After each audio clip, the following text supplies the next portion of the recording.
اللهم إنا نستغفرك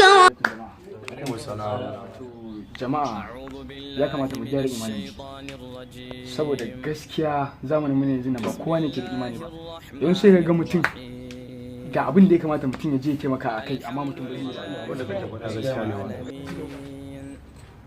ga ci wasu suna sallah kuwa. alaikum Sallah sunan wane da imanin sa. Liman yanzu yake mana magana akan imani ko baka bane? Haka ne ko? Iman liman to. Yanzu fa kake mana bayani. ba komai to ba komai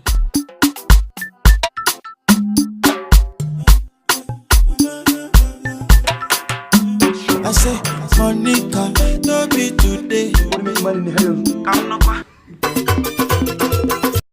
Har yanzu? Akwai wani mai imanin ne har yanzu ana? Nan ba mai imani. Sallar ma da ban yi ne ba wallahi kawai tsautsayi ne ka wani. To shikenan ba.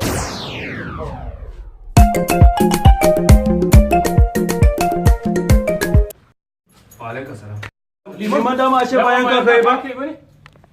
a bayan ka nake bayi raguna sai kawo guda 20 a bayan nan gidan malam tanko a bayan shine naje na yanka guda daya shine suka ce duk wani mai imani zai je sai yanka sai ya dauka ya tafi da shi Inna lillahi wa inna ilaihi raji'un.